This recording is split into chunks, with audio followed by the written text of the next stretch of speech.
Hello Aquarius, thank you for joining me for your weekly forecast for week commencing the 7th of May. There's a quarter moon in your Zodiac sign this week which squares up to the Sun in Taurus. Now for you, the moon in your sign gives you a much greater awareness of what you give to others, but also how attuned they are to you.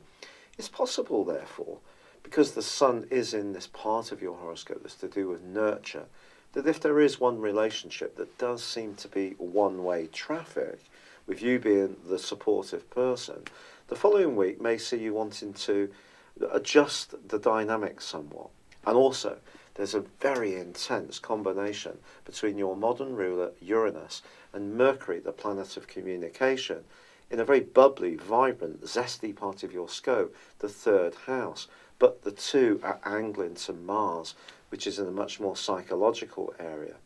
It's possible, therefore, that even if you've been putting up with a situation for some time and almost saying, look, I just have to accept people for who they are, it's not perfect, but I have to give and take a bit here, there may be another side of you this week that suddenly feels the force of your emotions and you have to articulate any irritations that you have, especially if they've been building up unvented for some while. So ventilating your feelings is not necessarily going to be a bad thing this week, because if you do let this problem continue to bubble away, it could start to affect you and your nervous system in not a very positive way.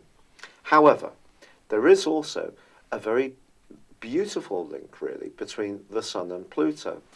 Now, because you've had all of this energy in the 12th solar house, particularly since Christmas time, which is a very thoughtful but also sheltered, reflective area, there's probably been times this year when you may have wanted to retreat a little bit from the maddening crowd. And this aspect is just going to help you to understand just how far you've come in terms of your personal growth, your inner understanding of who you are, and how security is so important, even if you are, in some moments of your situation or even way of being, much more sociable and outgoing. So if you do find yourself feeling more thoughtful, or doing a meditation, or listening to some information which helps you to understand yourself much better, then this can be very life-enhancing. Someone could also be a very kindly and supportive, not necessarily in a formal sense, counsellor, but certainly very nurturing towards you. And if there is anyone like that in your situation, they're definitely going to be very valuable to you. Now, Jupiter, the planet of growth, and Neptune, the planet of dreams, continue to be in a wonderful alliance. So when it comes to your professional situation, don't feel that you shouldn't pursue the things that you can invest your natural idealism in. Of course, they will need to be tempered with practicalities, and that's where your co-ruler of Saturn is so useful for you, because it helps you to have the duality of innovation but also realism. And if you can see something developing in your situation which doesn't enable you to articulate your message, your ideas, or your voice to a wider audience, even if it's quite subtle, then do continue to invest in this situation. But for now, it's been a real pleasure being with you. I'd love it if you would like or comment on this video, or if you've yet to do so, subscribe to my channel. But for now, good luck and goodbye.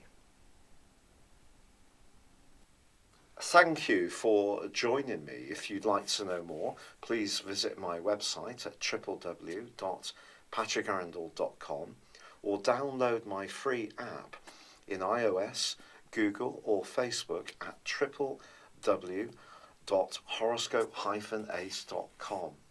Thanks and goodbye.